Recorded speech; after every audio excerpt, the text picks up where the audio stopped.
computer. I wonder why it's doing that. That is so weird, isn't it? It is. All right. Hello. Welcome to episode 416 of the Self-Help Podcast with me, Ed Lamb, and my good pal, Sean Orford. You right, Sean? I am. Just that I've called this one 417. So it's, you know what? It might be actually. It is 417. You know, I think it might actually be 417. Let me just go on the website and see. Yeah, it is. Yeah. All right. 417. Flipping heck. I thought I was losing my marbles there. Yeah, that's right. Yeah, it is flipping heck. All right. My apologies, dear listeners. All right. It's easy to get confused when you've done so many episodes and dished out so much free advice and wisdom over the years, eh? Yeah, amazing. Amazing. And yeah, it's all available to listen back, livingthepresent.co.uk if you should so wish. And yeah, don't forget to put your email address in the box on the homepage to get your free meditation files and weekly alerts for the show as well. Yeah, what you've been up to, Sean? Life treating you okay? Yeah, my life is good. Life is good and the sun is shining. It is, yeah, on and off. It's getting there, isn't it? How's life on planet Earth for your clients and people that are coming to you for health? How are they integrating back into society? Slowly. And one of the things is, and people say, if I say these things out loud, they say you're just being negative. But I think that it's going to be a good year before we're over this. So that's my, all the psychological stuff, and I think some of the emotional stuff might last for longer than that. So yeah, we will have to see. But we're getting there. That's the thing, and if you look at the strife and the troubles going on in the world, there is a lot of negative stuff going on out there, and hopefully we will stay out of it and not get involved. Yeah. Too much to keep up with, to be honest. I can't keep up with everything at the moment. It's just it's crackers. But we're talking today about competition, which we have done on and off a few times over the years. But just I can't remember what triggered it for me. This was one that I suggested, but just trying to wrestle with the idea of competition versus cooperation, and whether or not we can eliminate competition entirely, or if it's just inbuilt. Well, you were talking about Louise Hamilton. Louise or Lewis? Lewis. Did I say Louise? I think you did, yeah. That's his sister. No, yeah. Lewis Hamilton. Yeah. Lewis Hamilton. Yeah, he's I was just talking about Formula One in general, because despite my hatred of the four-wheeled monster that lurks our streets, I do still like Formula One. It's just built into my psyche to watch Formula One when it's on the telly, and because I've done it since I was a kid. But I do find it fascinating still, from an engineering point of view and the politics of it all as well. But it's a very, very, very, very competitive sport, and I guess that kind of competitive nature within it is kind of necessary, really, because it's not just about the drivers and being the best driver. That's only half the battle, really. It's the kind of the cars themselves, the vehicles that are kind of teams against each other, and they're constantly shaving fractions of a second off lap times, and making the rear wings and the front wings that little bit lighter or like smoother, and it's unbelievable, really. It's the technical side of things. And so I don't think Formula One could exist without that competitive element. And when you think about how that follows into our lives, as human beings, I wonder whether we need competition, despite its drawbacks and the fact that you do create losers, inverted commas, can be avoided. So yeah, what are your thoughts? Because you have written about this in the past, haven't you? Yeah, I mean, when people look at competition, it's about is competition to the detriment of others. I mean, you're saying about, okay, Formula One, the scientific and engineering breakthroughs that happen feed through into everyday cars, I guess. And the same will be true, because isn't there an electric F1 as well now? Formula E, yeah, correct. Yeah, is that Formula, not as FE, not F1? Okay. So the thing is that what they learn will feed through into electric cars for the rest of us, I guess. But if you look at things like the war, the amount of breakthroughs that were made in the Second World War, both in medicine and in engineering and stuff like that, were huge. You know, Yep. the invention of the jet engine, all that kind of stuff, all came from there. And it's like, and submarines, all those kind of things were developed and expanded, and you know, because there was a need. Yeah. And again, same with the space race from the 50s and 60s. I mean, that was kind of a continuation of kind of rocket lessons learned from World War II, like weaponry, wasn't it? That kind of filtered through to but then there space was race. a competition between, you know, the Russians and the Americans, who's going to do it first. So now we have the Chinese are up there doing stuff as well. So how does that affect the Russians and the Americans? They need to kind of get in and do more, because, you know, so I don't know. I mean, I can see competition as being useful in that sense, that it drives things forward. Yeah. The bit I find difficult is when competition turns into negativity, you know, and that can be, my God's better than your God, therefore we're going to go to war and have a religious war. You know, that kind of thing. And that to me is wrong. Or the idea that fashion in a way can be a competition. You know, I've got the best shoes, I've got the best handbag, but it could also be, I've got the best forehead and the best lips. You know, so you get kind of people not being satisfied with who they are because the competition is to look better.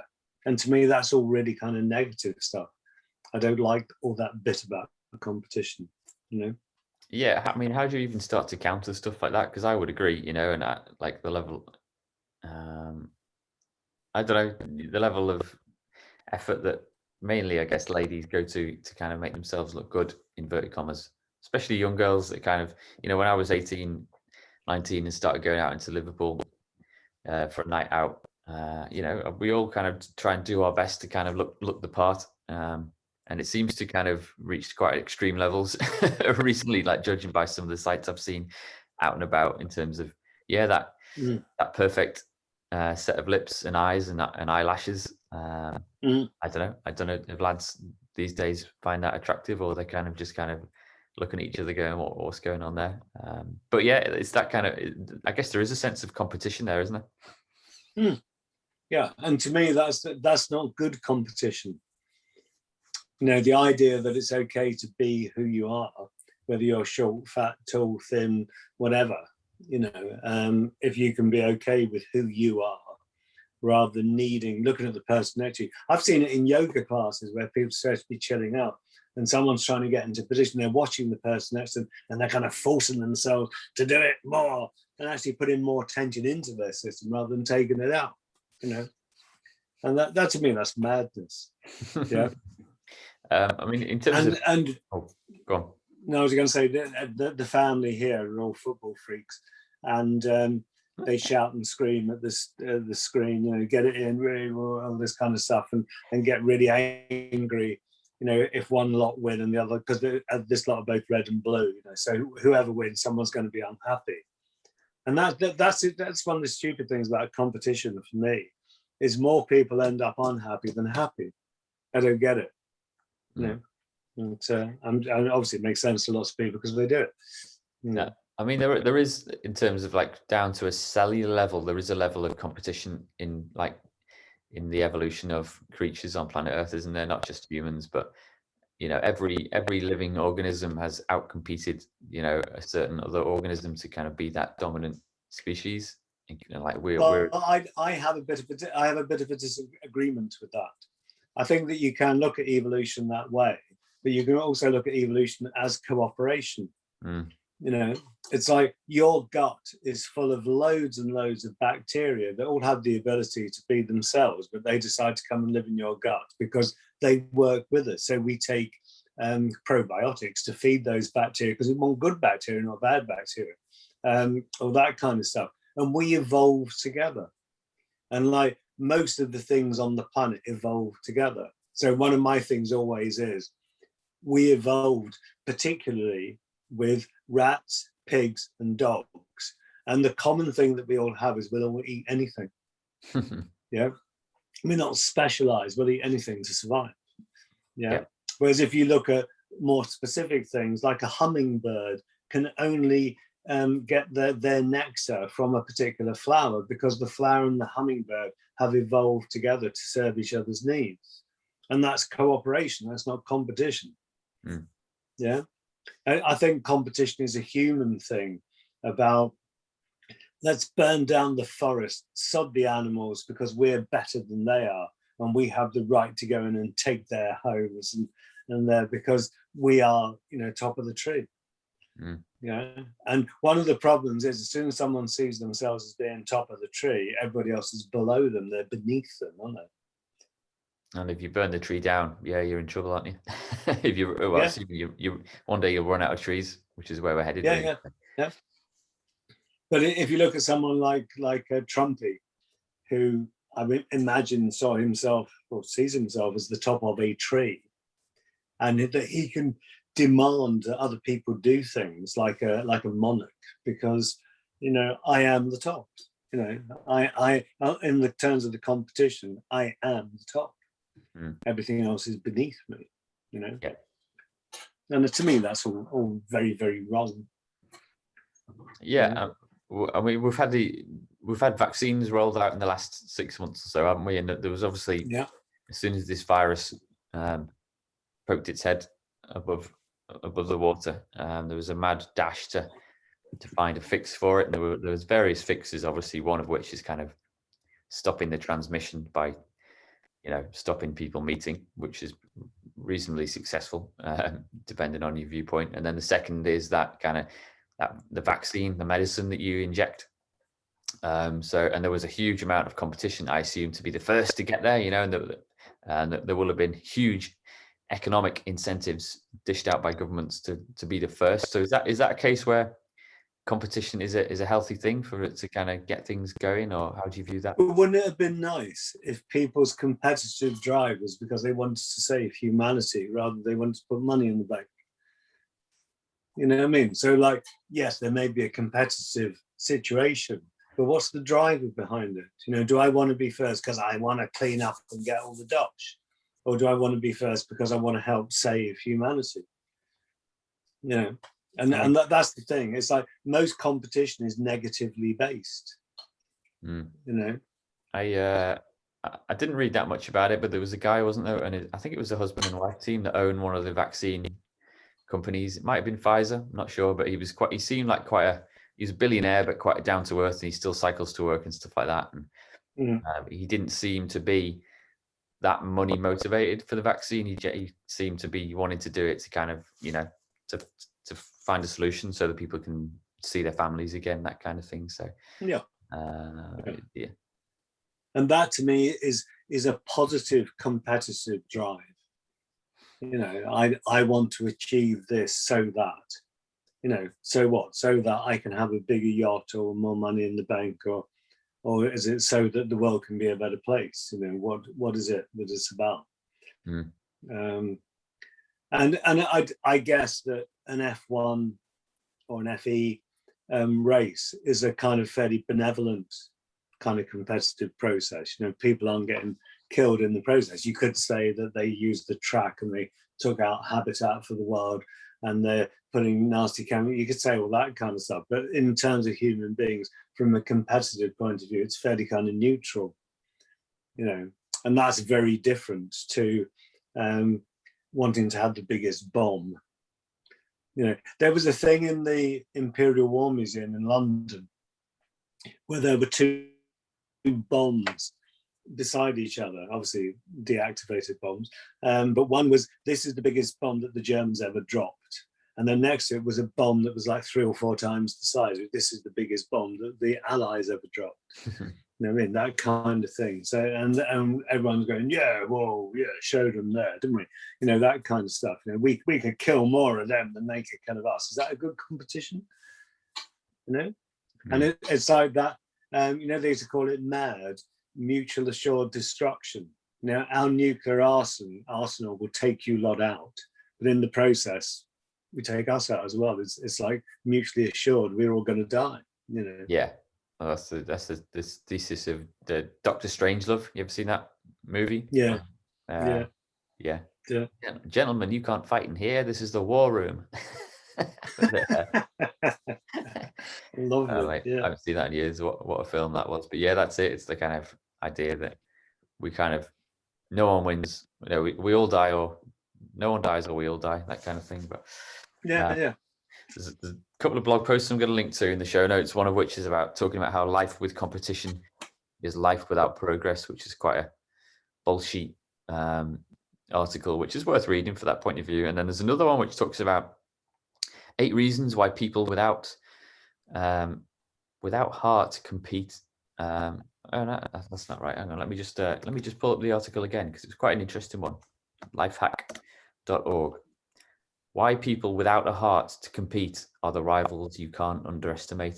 So it talks about, usually in the world of business, it's about being quite cutthroat and, just going for it, whatever the cost, and, taking out all your competitors. Whereas this article says that, you need to think more about how, if you're less competitive, you could do better, and how it's those people in business which ultimately are the winners. So it talks about how they are less ego driven, less stressed, they hold less jealousy in their hearts, they wish success on others as well, so they kind of want other businesses to do well so that they can do better, etc. And they believe that success can be shared.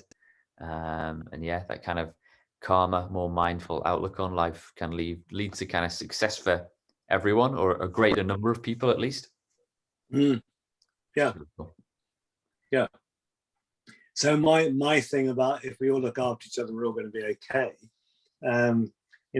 Maybe we need to be competitive, but I can look after more people than you. That'd be good, wouldn't it? If we could do that positively. I can bring fresh water to more people than that to me would be kind of crazy, but a more positive idea of competition, as opposed to I can create more plastic bags than you. I can cut down more trees in an hour than you can. Yeah. We're gonna have another year where the sports day at school it's on this year, but parents aren't able to go and cheer their kids from the sideline, which I've done a few times, and it's always even I kind of get that sense when my lad is kind of in that row of kids in the race, to kind of egging them on to win. So what's going through a kid's mind, do you think, when they're on that starting line? They've been forced to by the teacher to go and line up with their mates and kind of have a race. Is that a healthy thing or not? Well, I think it depends on things like parents, doesn't it? It's like, if you're saying to your child, and you better win, then you're driving this kind of negative competitive drive. That there was always this thing when I was a kid, which people said but didn't actually enact, which was, it's not winning, it's taking part that counts. Yeah, which is kind of true, but no one actually believed it when they said it. It was what you said to people that had lost and were feeling like a bag of crap. So you could say it wasn't the winning, it was the taking part that was the important thing, to try and make them feel better. That's what it was about. Yeah. And that isn't a particularly positive message, is it? No. Yeah. It's fascinating stuff, really. So I think, in conclusion, if we can call it that, competition, I guess, is kind of hardwired into us in one way or another. And if we try to compete for things that are pushing civilization forward, as opposed to maybe having a flashier car than our neighbors and that kind of thing, the competition can be a good thing.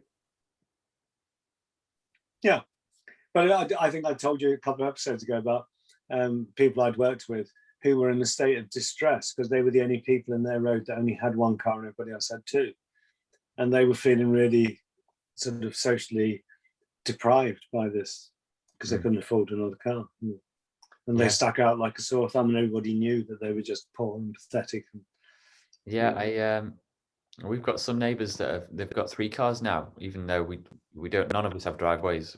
So obviously all our cars are just littered around the nearest parking spot on the street. But one of the cars, I think, has been it's not taxed anymore, I don't think, because it's just lying there and there's grass growing through the alloy, the wheel. So I'm not sure what's going on there, why it's there anymore, or whether it's there to show that they've got 3 cars instead of 2 or 1 even. We've only got 1. Oh, imagine the horror. Yeah, I don't know how you could look me in the face like that. I know. I mean, it's interesting since my car has been written off, and we've had to share a car.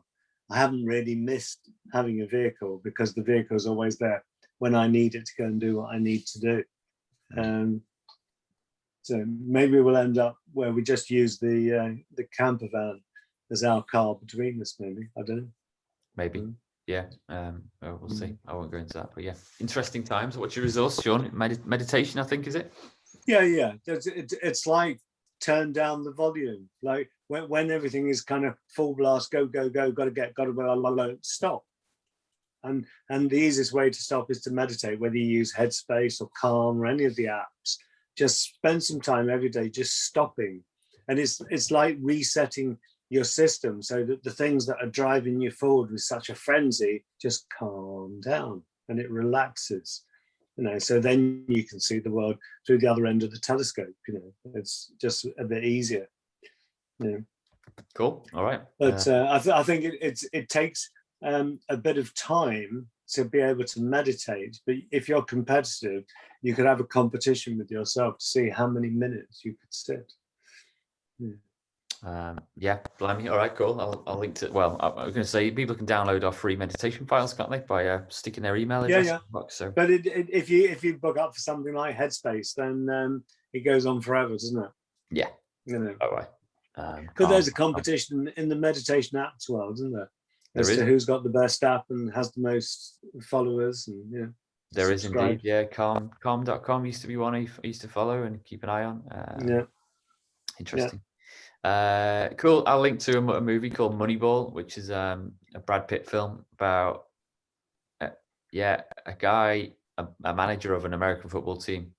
No, baseball, isn't it?